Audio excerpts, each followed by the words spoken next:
नमस्कार दोस्तों, आप सबका फिर से एक बार स्वागत करती हूँ मेरे चैनल डिवोशन भक्तिमय शक्ति पे।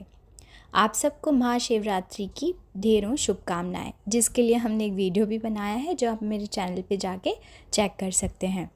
आज हम महाशिवरात्रि से जुड़ी आपको 2 कथाएं बताएंगे, तो आइए शुरू करते हैं। प्राचीन काल में एक शिकारी था जिसका नाम था गुरु। वह जंगल में जानवरों को शिकार करके अपना जीवन यापन करता था। एक बार शिवरात्रि के दिन वह शिकार की तलाश में जंगल में गया।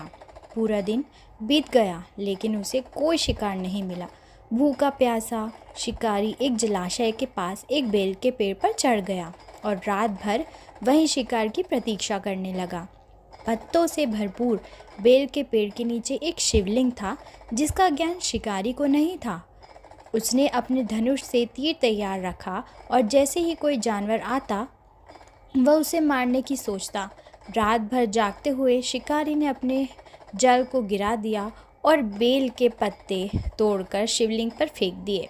इस तरह अनजाने में उसने पूरी रात भगवान शिव की पूजा की। सुबह होते ही भगवान शिव शिकारी के सामने प्रकट हुए और उसे वरदान दिया। शिकारी का जीवन बदल गया और उसने हिंसा का रास्ता त्याग दिया। इसी दिन से शिव को प्रिय होने के कारण महाशिवरात्रि कहलाता है। इस दिन भगवान शिव के भक्त व्रत रखते हैं और बेलपत्र, दूध, जल, धतूरा और फलों से शिवलिंग की पूजा करते हैं। अब हम आपको महाशिवरात्रि की दूसरी कथा सुनाते हैं दोस्तों। महाशिवरात्रि की कथा जो दूसरी है उसके अनुसार यह त्यौहार भगवान शिव और माता पार्वती के विवाह की वर्षगांठ के रूप में मनाया जाता है। एक समय की बात है जब भगवान शिव ने अपनी पहली पत्नी सती की मृत्यु के बाद अपने आप को तपस्या में लीन कर दिया था। वह इतने गहरी तपस्या में लीन हो गए थे कि उन्हें अपने आसपास की दुनिया की कोई जानकारी नहीं थी।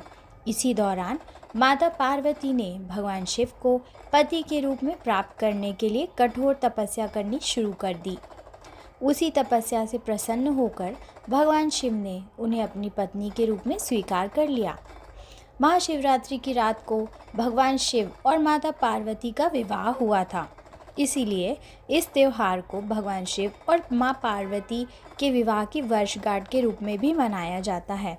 महाशिवरात्रि के दिन भक्त भगवान की पूजा करते हैं, उनके मंदिर जाके उनकी आराधना करते हैं और इसी तरह शिवरात्रि मनाई जाती है। आप सबको शिवरात्रि की पुनः शुभकामनाएं। नमस्कार दोस्तों।